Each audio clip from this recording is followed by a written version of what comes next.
so great to meet you. Thank you for having me. I've been looking forward to this for a long time. It's great to have you in the studio. We've been wanting to have Michael Lee here in the studio for a very long time. Can you first say hello to our listeners? They're named Scoopers. Yes. Hello to all the Scoopers out there. Thank you for sharing your time with me today. I hope that you get to know me a little bit and we have a great time.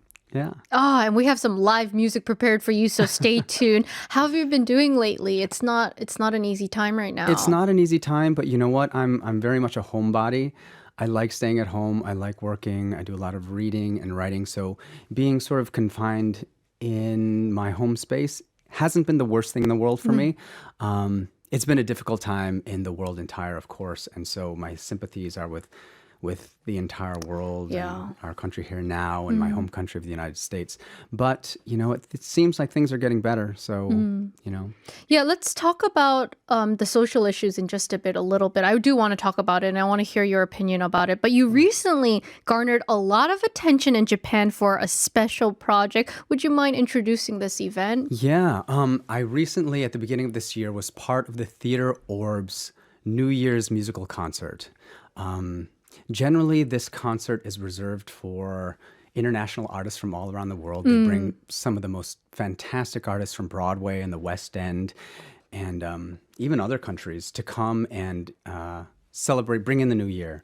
But because of coronavirus in this past year, the borders were shut down, especially from the United States and London. Right. So they actually organized a very special concert that featured Japan's most amazing musical stars. And as a special treat, well, as a special gift to me, they invited me to be a part of that.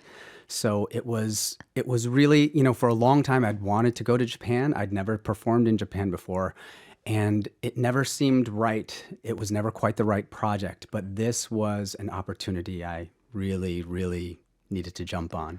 Well, despite the fact that they closed their borders, you were the only foreign actor to be invited. Yeah, it was a crazy time. I got there, and actually the day after I arrived, they closed the borders down entirely, even from Korea, from Taiwan, even the countries that were handling the virus well.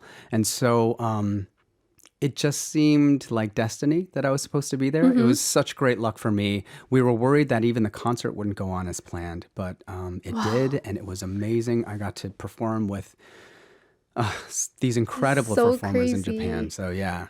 So it's been 20 years since your debut, right? Am I correct? That is correct. 20 years? Yeah. How did you first get into theater?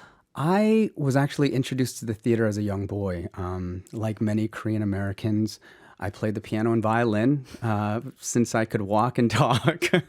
But it was through my violin playing that I was introduced to musical theater. I was in the orchestra pits starting in middle school. Oh, yeah, wow. I played violin fairly well, I guess. And my community, the community theaters around me, my violin teacher was the head violin player, and another associate mine was a conductor, and they invited me to be part of the orchestra pit. And so, you know, arguably that's the best seat in the house. You're right in front of the theater, right in front of the stage, and you get to see the rehearsal process. Yes. You get to see the actors coming in and out of character, into different costumes, having problems, fixing the problems.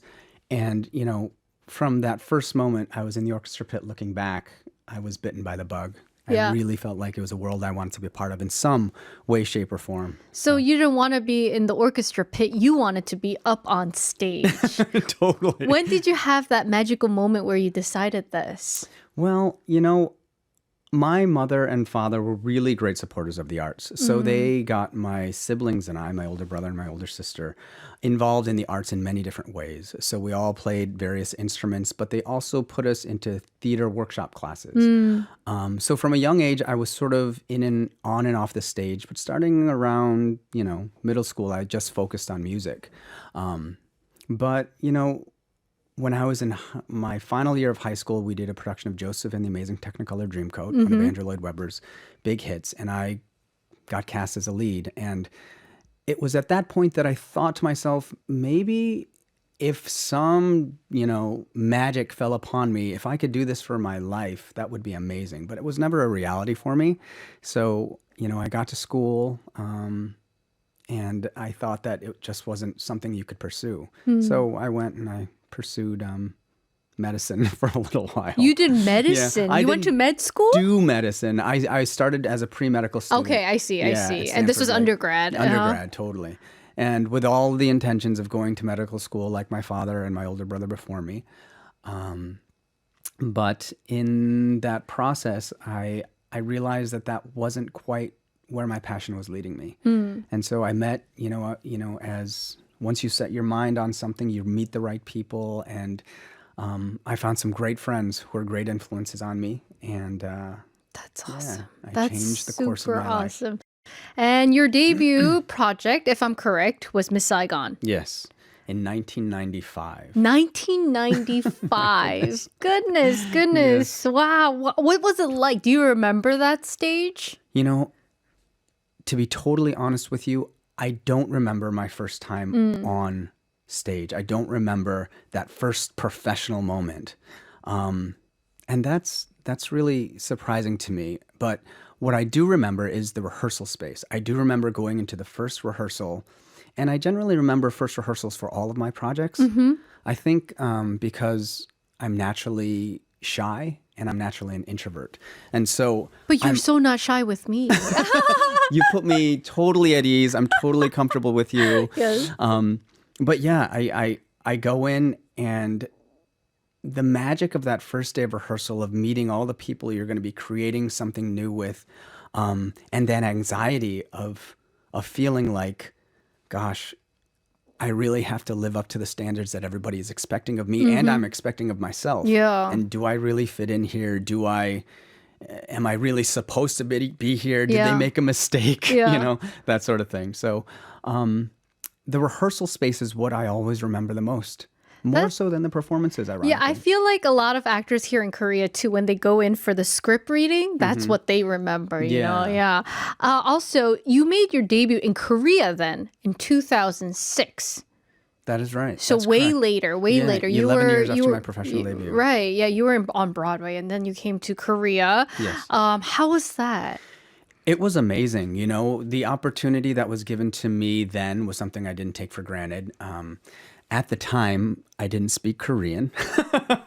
Did you have a translator then? Well, I had somebody at my side at all times to help me with the direct conversations that were coming at me. Sure. But, I approached it as a project like an opera. I learned opera. I studied opera when I was studying singing. And obviously not fluent in Italian or French or German, but I learned arias in those languages. And so I thought, well, since Miss Saigon is a sung-through musical, I can learn things phonetically and understand where things are coming to.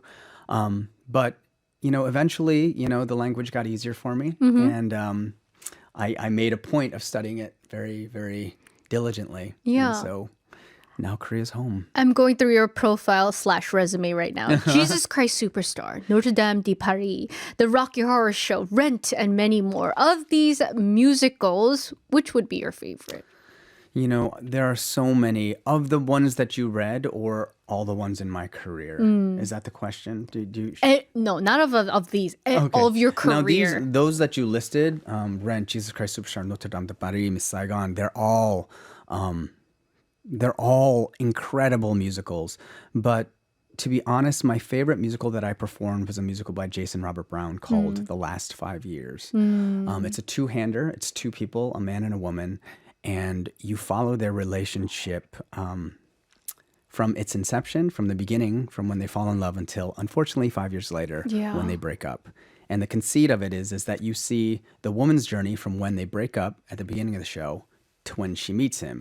And the man you see from when they meet until they end. So they actually switch directions. And there's only one moment in the show where they're together, which is when they marry. So it's a lovely, heartbreaking musical that was my best musical experience, I think. Would you mind giving us that musical one more time? It's called The Last 5 Years by The Jason Last Robert Brown. 5 Years. The Last 5 Years. And you were the main character? I was the main character. They made a movie out of it a couple of years ago with Jeremy Jordan and Anna Kendrick, who everybody knows. Everyone knows her, right? And it was amazing as well.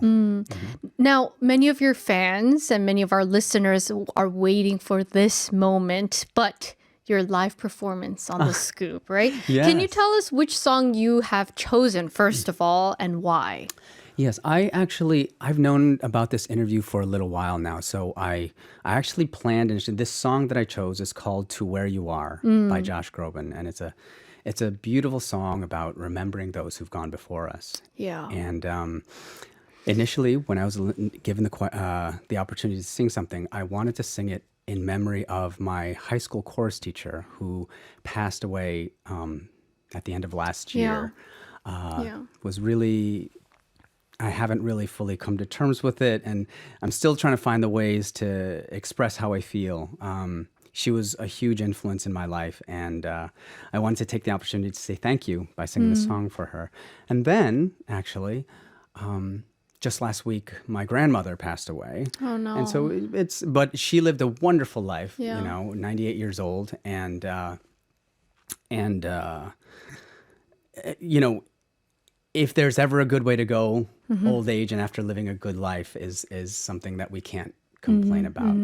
But then another event happened, which we can talk, if I may, talk a little bit about the social issues. Please. An American tragedy happened last week Yeah. when 8 women who are living in America, 8 Asian American women, were shot and killed in a hate crime, in my opinion. And these are the issues that are happening in the United States right now, that because of the platform, thank you for giving me the opportunity to talk about it a little bit. It's something that just, Yeah. it needs to stop. It needs to stop, of course. My chorus teacher Yeah. and my grandmother, they were white. And I never thought about that. I thought about these two people who loved me because I was a person who needed guidance and love. And that's all that I saw. And when I looked at them, all I see were a teacher and a grandmother. That's it. But the world around us forces us to look at it differently. They force us to sort of compartmentalize ourselves. Yeah. And, it's stressful to have to do that. Yeah. In the past year, there's been anywhere between 150 to 1,000% of increased violence against know. Asian Americans. And, this violence is happening simply because of the way people look, because of the color of their hair, the shape Yeah. of their eyes, the color of their skin, And it's just wrong. And it has to stop. The hate and the violence just needs to stop. Yeah. Actually, I think in the future on our show, we will be covering this topic in great detail. So right now, you would like to dedicate this to... Yeah, I mean, but the sobering and sad thing about it all Yeah. is that I'm calling, I'm bringing attention to this. But the situation is that I'm calling not just my Asian American friends, but all of my American friends Everyone. to stand up Yeah, of and course. say this is wrong. Of course, this is You know, not... Yeah. Everyone needs to be unified for this. And I'm yeah. proudly a Korean Asian American, and I say stop. But it's going to take an entire community. So this song that I'm going to sing is for, of course, for my high school chorus teacher, Kathy O'Mara, and for my grandmother, Helen Barhola.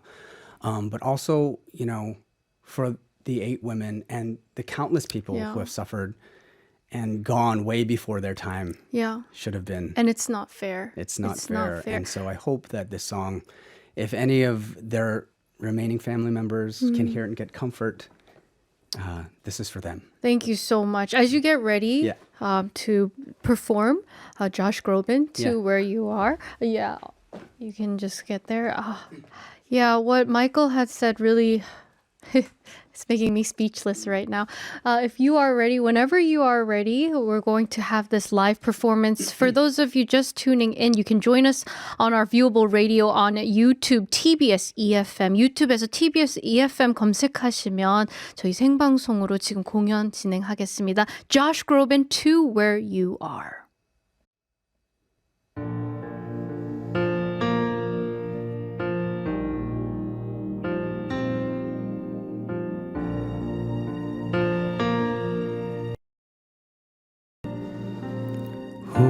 can say for certain, maybe you're still here. I feel you all around me, your memory so clear. Deep in the stillness, I can hear you speak. You're still an inspiration. Can it be that you are my forever love, and you are watching over me from up above?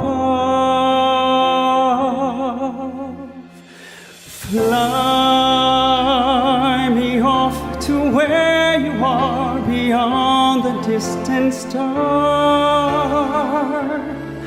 I wish upon tonight to see you smile, if only for a while to know you're there. A breath away is not far to where you are.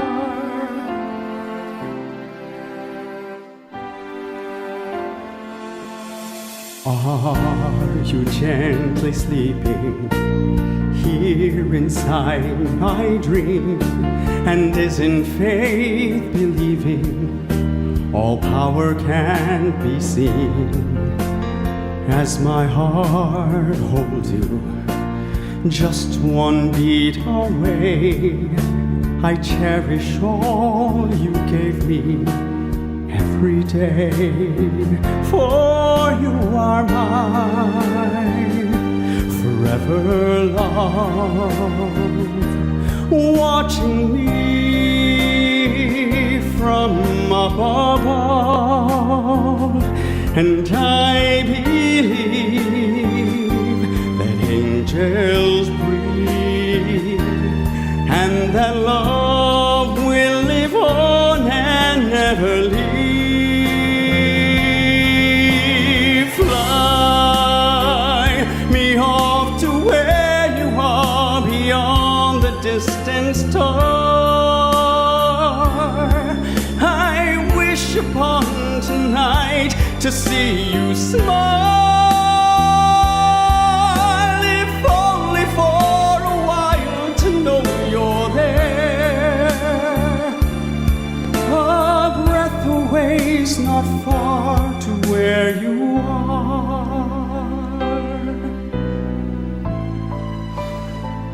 I know you're there. A breath away's not far to where you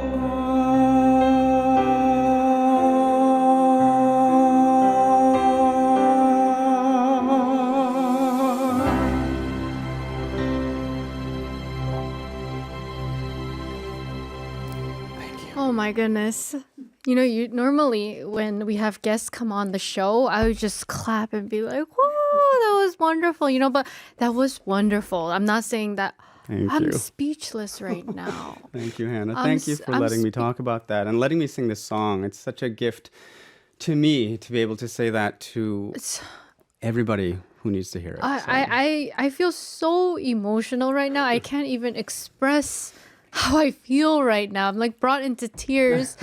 And of course, you could share whatever how you feel. Like it's totally okay. You wanted to dedicate that song to certain people who are hurting right now, Yeah.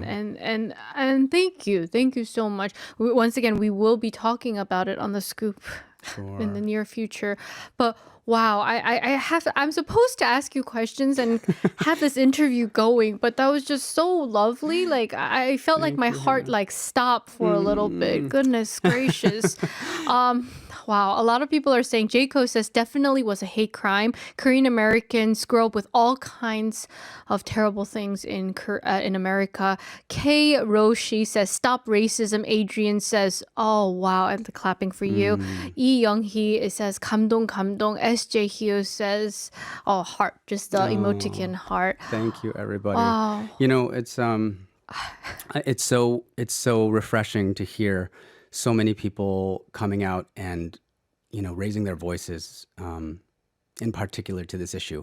It's very difficult. It's very difficult right now only because, it's not just the Asian American community. Obviously, the Black Lives Matter community as Yeah. well. People are being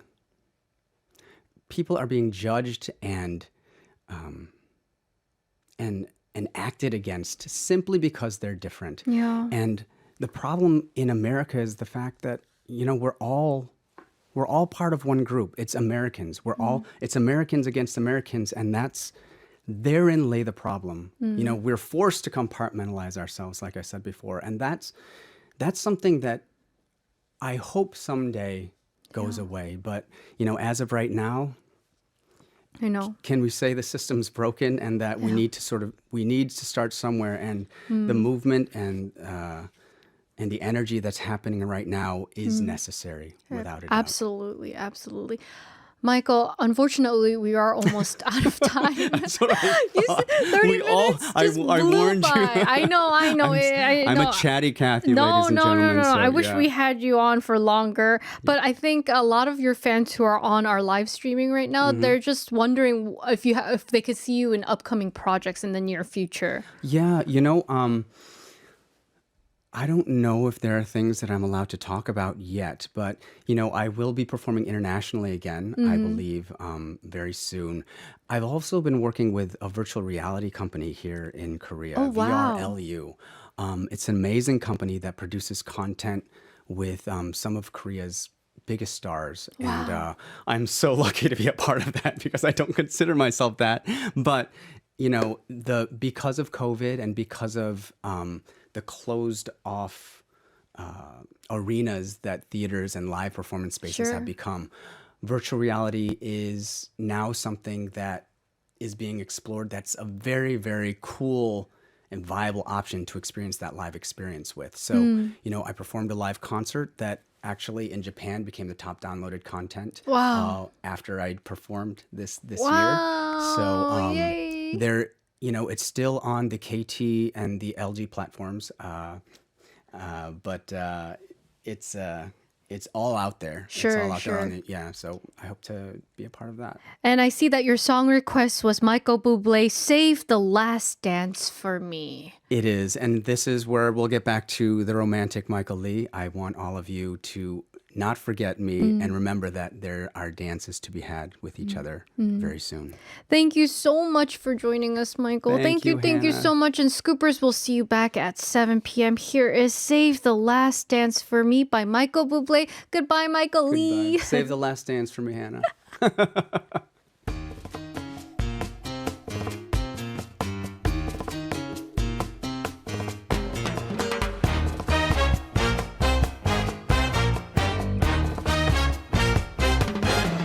Now you can dance every dance with the guy who gives you the eye. Let him hold you tight. And you can smile every smile for the man who held your hand beneath the pale moonlight. But don't forget who's taking you home and in whose arms you're gonna be. So darling, save the last dance for me.